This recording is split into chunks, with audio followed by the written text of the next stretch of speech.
Good morning, good afternoon, good evening. How have you been? Hey, guys, nimewahata. How are you keeping on well? Mi bado niko, najua nimepotea, but there's nowhere that I've gone. I'm still around, only that you're not seeing me. Sometimes we are forced to do, to just take off. Unaacha ka YouTube ka channel kako kakikaa tu hapo without necessarily doing anything. But that doesn't mean that nimeenda mahali. I'm still here with you. And life still goes on. So niambieni, what have you been up to? Umekuwa mkifanya nini? Simuniitie hiyo kitu mnafanya pia mimi nifurahie. So mimi, what's up for lunch? What's up for dinner? This is what I'm doing. What do you call them? These are called black beans. Hizi ndizo nataka kupika. Zinakuanga poa, by the way. You can eat them without anything else. Na ushibe, by the way. Ni kama ugali. Those people who love ugali so much. Like I love ugali. But I'm not from down there. But yeah, I love ugali. And ugali is beautiful. Sasa hii, nataka niitengeneze. Within 1 hour, itakuwa imeiva. And the family will have some food to eat. So, mumeniambia mmekuwa mkifanya nini? Me, I've been around. Sijakuwa nikifanya a lot of things. Though I've been getting so many questions from people. Wananiuliza, siku hizi hatukuonangi kwa TV. What have you been doing? Ati what have I been doing? Doing what? Mi niko tu area, ni vile tu sijapata job ya TV. Niko tu area. But I know God atanibariki na moja. Kwa hivyo wewe tegea tu hapo. The moment you see me, just holler, come to the inbox. Venye tu mnakujaga kwa inbox, muniambie, nimekuona. Tushukuru Mungu pamoja, si ndio? So life imekuwa tu vile imekuwa. Siwezi sema imekuwa hard. Cause hata sijabadilika, by the way. Niko tu vile nilikuwa. Kukula bado tunakula. Kukunywa bado tunakunywa. Ile kitu mtu anafurahia kufanya, we are still doing it, isn't it? Pia wewe, I am so sure. Sometimes it's good to just give God, or, to thank Him all the time. Kwa sababu, sana because of the gift of life. When I wake up in the morning, I say, hey, Mungu asante sana. Even if I have prayers that I have prayed to you, na bado sijapata, majibu, but I know eventually that God will answer. Because our God hears and answers prayer. So, it's good to give thanks for the gift of life and for even the gift of family, gift of kila kitu. We've been blessed with so many things. Ni vile tu hatuonangi, lakini who are we? We are still human beings. But Mungu ni mzuri, by the way, anatujua. Our God shared humanity. And so he went through so many challenges and so many problems.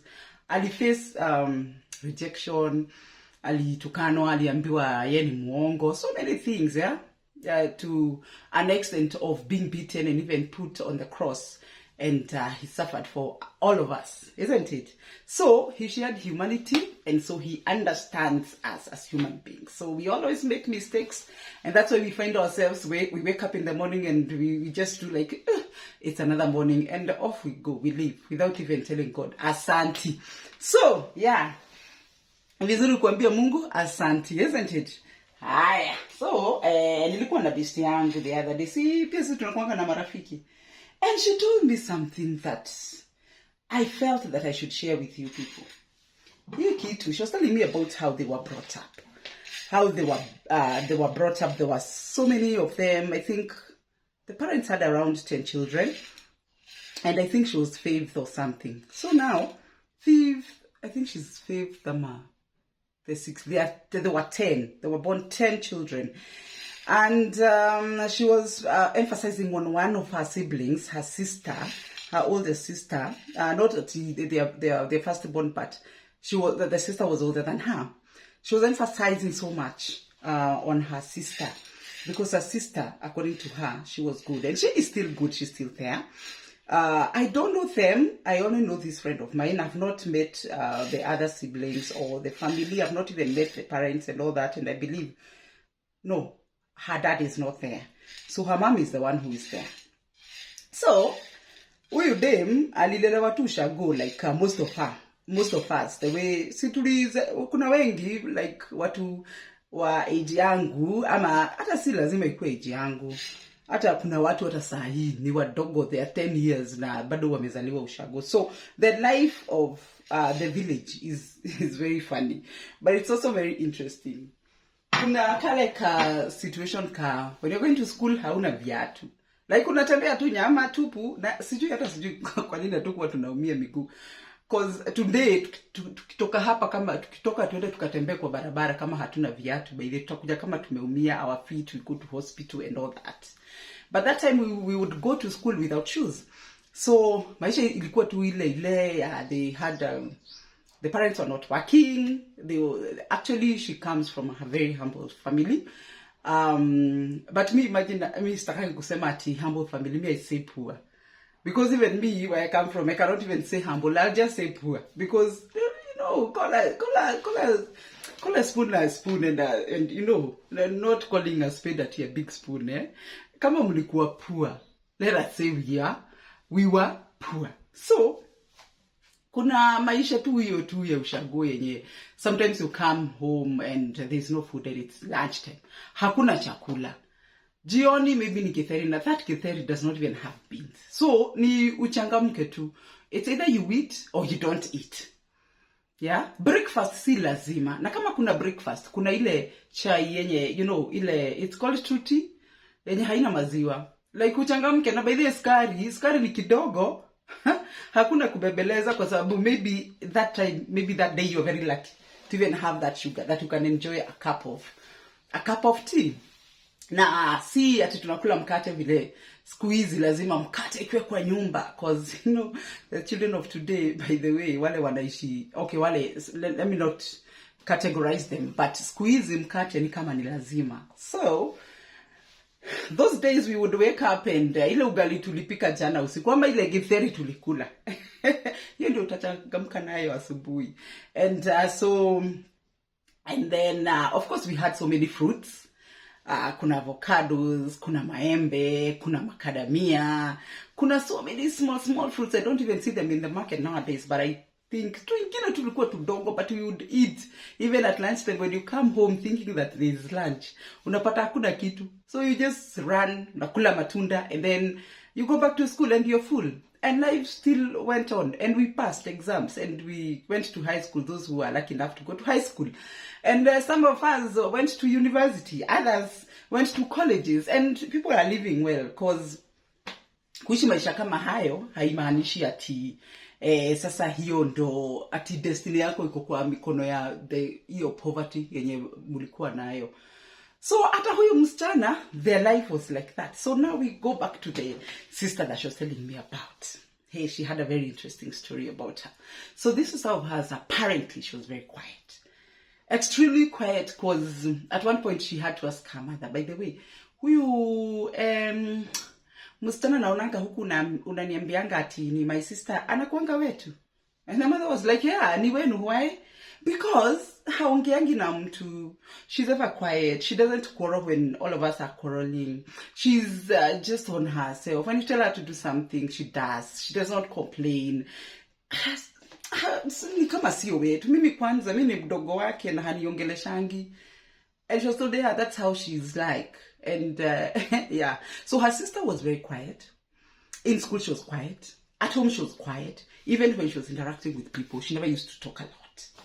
This sister of hers, when the rest of the siblings were fighting and all that, even in school, so they do noise making, and would have a prefect. Na kuandika majina, her name never appeared in the list of noise makers. Then she was always the prefect in school, class 1, class 2, class 3, all the way to class 8. Prefect. And this one, she will not even tell the mother or share with anybody that she had been made a prefect. Imagine. And you can imagine when you were made a prefect, like me, when I was made a prefect, when I was in high school, I was like, hey, I can't wait to get home. I tell my parents that I'm a prefect in school, and I tell my other friends whom we went to school with in primary, I tell them even me, I'm a prefect. The way we would ringa ati wewe ni captain sijui wa nini. But she never, in fact, I think after class 5 is when my mother, not my mother, now see I'm even mixing things. It's when now the mother, but anyway, I can't even call my mother because at her age, I can assume that she's my mother's age mate. So her mother realized that aliambiwa shule ati, hey, huyu msichana wako amekuwa mzuri, and even her education, she's doing very well, she performs very well, she's hardworking, she doesn't she's obedient, and we just love her. And she was told, and she's been a prefect since she joined this school. All right, so the other siblings would fight because they were in the same school, but apparently 3 of her siblings who are now, including now this friend of mine, by the time they were big enough to join primary school, they did not go to that school because they had already had another school that was built just near their home, and so they went to a different school from the other siblings who are older. So now she goes to high school. This girl, she goes to high school, and when she goes to high school, the same testimonies from the parents, not from the parents, but from the teachers. Oh, she's good. Oh, she's hardworking. Oh, she doesn't make noise. In fact, by second term of Form 1, she had already been made a prefect, of course, prefect to a class. But by the time she was in Form 3, she was already a captain. And I guess a head girl. She was a head girl Form 3 by the time she was finishing Form 3. And then Form 4, of course, overall. And she was very quiet and hardworking and all that. And eventually she passed. So now, when she was in high school, because at one particular time they would, because of, you see, there were 10 siblings. Kitambo, ama even now, watoto wanazaliwangwa, but let me talk about kitambo. Watoto walikuwa wanazaliwa with a difference of only 1 year or 2 years. So you can imagine wamewachana na 1 year. So in high school you are expecting toi moja akiingia Form 1, akienda Form 2 kuna another one who is joining Form 1. And now when she's going to Form 3, kuna mwingine sasa Form 1. So kila time kulikuanga na watoi watatu high school. Na how parents have told you, they never had income, but they had coffee. But kawaida, coffee never used to be paid like a monthly. They had a coffee plantation, and then their shamba was not that big. I think coffee plantation ilikuwa like 3 acres. And then the other acre ndo sasa walikuwa wanapanda maharagwe, mahindi, potatoes, all that. Hata waleo, I think that is what happens. With people who are in the village, in the rural areas, and they happen to have some land, some shamba. So, sasa hii school fees yote inatoka wapi? Na fadhao hafanyi kazi. These people just depend on what is in the shamba. Na hiyo ni coffee. And coffee used to be paid, if I remember, it's not like tea. Ni kama, like 4 times a year. Na sasa 4 times a year, so hiyo pesa yote kikuja inakuwa divided into different schools. Mpaka wengine hata hawapati. So unalipiwa 5,000, mwingine unalipiwa 7,000 nini. But now about this lady, about her sister, what happened? She just got favor. And when they would be sent home, of course with the other siblings, just yeye peke yake, imagine, she just got blessed favor from her aunties and from her uncles. Wakajitokezea from uncles and aunties from both sides, from the mother's side and from the father's side. Imagine atu wanamlipia, hapana, hatutaki kuona fulani akikaa nyumbani. If hajapata, if she's at home because of school fees, please always tell me. Imagine msichana alisoma, wale wengine wanashinda wakifukuzwa nyumbani, wakifukuzwa kutoka shule, wanakuja wanakaa 3 days, 1 week, wanatafutiwa school fees kidogo, wanarudishwa shule. Of course the parents would go and of course plead with the school, kwa sababu unajua shule hazitakangi when you unakuwa na balance all the time, unasumbua uko na balance ya mapesa uko. So wanatetewa kidogo, allow them to just stay in school, and then I'll see by the end of the month what will happen. So, and she was telling me that at one point, I think there are some siblings who who could not go up to Form 4. Like, there was no money completely. So they dropped out. Form 2, sijui mwingine Form 3. And it was very bad. And there was nothing that the parents would have done. Umefikia your aunties, your uncles, but watu wanataka kusaidia tu huyu. So in fact, hata fee structure haikuwa inakuja kwa ile fee, haikuwa inakuja tu kama inapitia tu kwa mama yao, kwa baba yao, na inaenda kwa maanti na maanko na wanachanga. So yeah, so after Form 4, let me tell you what happened. This girl got employed immediately. Hakwenda college. She got a job, and as we're speaking now, bado anafanya kwa hiyo job. And it's not a small job, it's a big job. A big job. She works for a corporate company. And the rest of the siblings, like even this friend of mine, ana struggle tu kama vile mimi na struggle. Wengine wote wanane wako tu na struggle zao kidogo kidogo. Hakuna mtu alipata job ya maana. Wako tu job. Unaenda unafanya ka job umeandikwa na mtu, unafanya 2 years, unatoka, unakaa out of work like 3 years. Unahangaika hapa na hapa, you try businesses here and there, they are not working, unaolewa, sijui nini. Sasa udem alipata job poa, na hata walewa, as we speak, it's been more than 30 years. Bado kwa hiyo job. Of course, she got married and she has got 4 children. Now, wacha nikwambie now, another thing is that her children wanaperformingi vizuri. They are A-material. Yes, A-material. A-material, university, huyu anafanya sijui anataka kuwa doctor, huyu mwingine sijui Octuria Science, huyu mwingine sijui. Yani they are so blessed. They are so blessed mpaka you're like, Allah. So this friend of mine was telling me, hey, I think my sister is just blessed. I don't know. I think she just came out of my mother's womb, and akakutana tu na blessings zake, because even now as we speak, she's the most blessed in our family.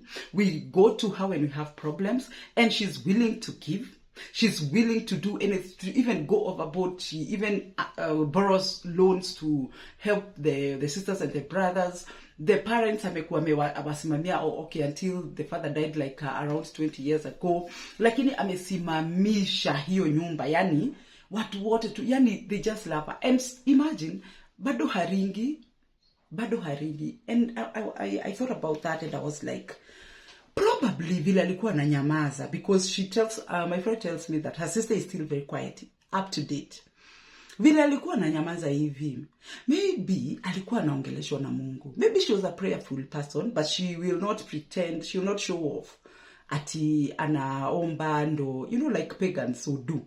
Unataka kuonyesha the whole world that you're very religious, wewe unaombaga sana, vitu kama hizo. Maybe she, in her quietness, she was praying, and God was just talking to her. The Holy Spirit was working in her and was telling her, just be patient, just do you, just do good, continue being obedient to your parents, be kind, be just continue being you, don't do bad things and what have you. And so she remained patient, and she continued reading and studying and working hard towards towards her goal. That is what I thought. I thought she was a very prayerful woman, and maybe that's why she's getting all these blessings just coming to her, just like that, without, and she's blessed. Out of all those siblings, my friend was telling me that hata wakitumwa huko nyumbani, unajua kuna makazi nyingi sana huko nyumbani, mara enda ukafanya hivi, hata akiambiwa vitu kama 5 afanye, ati amemaliza hii moja, then mamake ama babake anamwambia fanya hii, na wale wengine wamekaa hapo, she never used to complain. Compare her with other siblings. Hapana, kununguna, kusema nini ustaki, unajua nimechoka nini. But her, she never used to complain. Oh my goodness.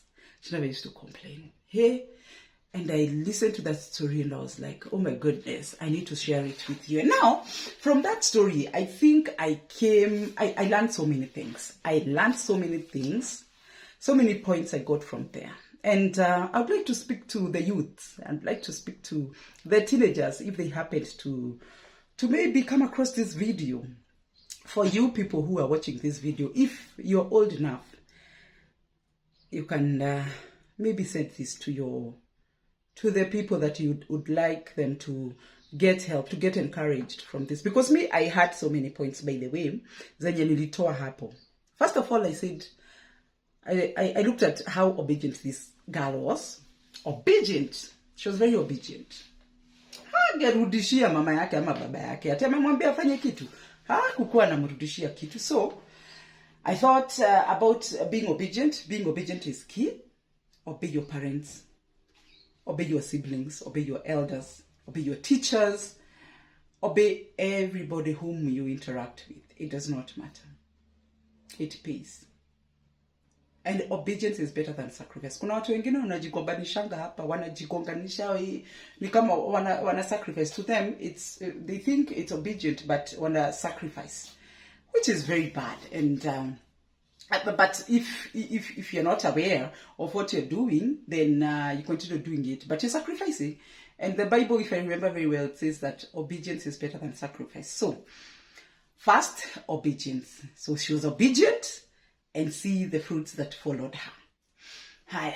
Then another one is charity begins at home. And I like how Kikuyus, and especially Kikuyus talk about this every time we have ceremonies, graduation ceremonies. Like we've gone to see a child, and that's another ceremony. My wedding, my occasions fulani, cut caking, birthday parties and all that. Kikuyus like putting it like this, ate wega umaga na mushi. And that's what I'm talking about. Wega umaga na mushi. Imagine, she was very obedient, she was kind, she was loving, she never fought with anyone. Now see all the fruits that are following her. Here's what we call charity. And it's good also as well. That's number 2, what I learned about this story of this lady. Another one that I learned is that humility is key. Like, humble yourself, people. It doesn't matter what you have. Humble yourself. The word says that if you uplift yourself, imagine God is going to humble you. But if you remain humble, God is going to uplift you. Now, when you're humbled by God, it's a very frustrating thing. It's very embarrassing. Like, for real, the whole world will see you suffering. And you know what happens at the end of the day? These people can even, it's suicidal. Because you see like the world is against you. But ni ile makosa yote ulikuwa unafanya, hiyo ndio inachangia hii maneno yote. So, let's be humble, like the way that lady was humble. Humility is key. Then spread love and kindness. I am so sure she had so much love inside her. And that's why she would interact very well with people, even primary teachers. You know how primary teachers can be, anyway, wanaweza kuwa wakali sana. But imagine pointing out that, a primary teacher pointing out that a child is good, is obedient, is hardworking, is all those nice things.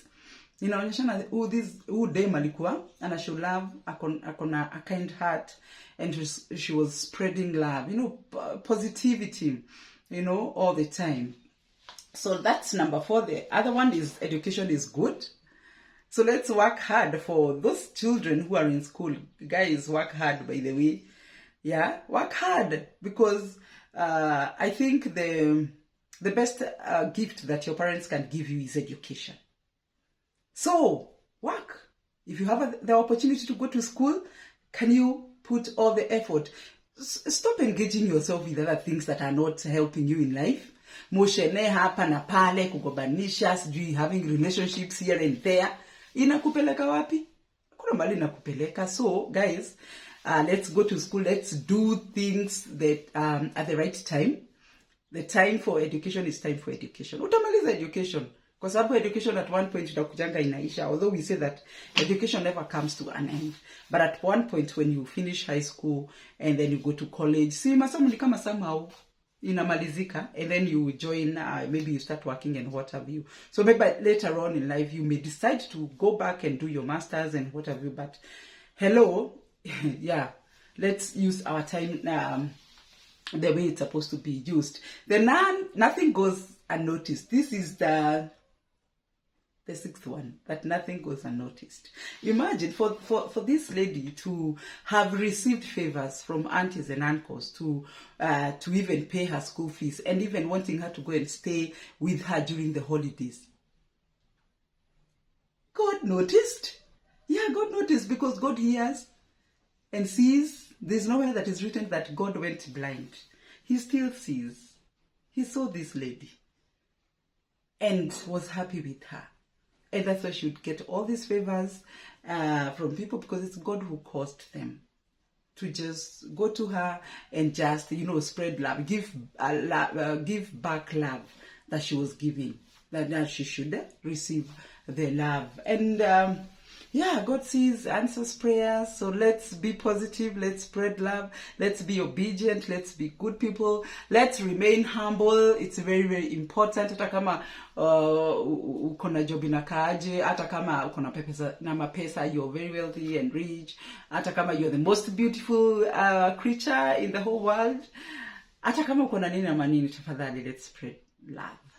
So, kama imekubamba, leave a comment. Give a thumbs up, and also share it. I mean, it doesn't cost you a lot of things to share. All right, now until next time, it's bye-bye, and my name still remains Alice Mari. Nawapenda sana sana. Bye-bye. Mwah.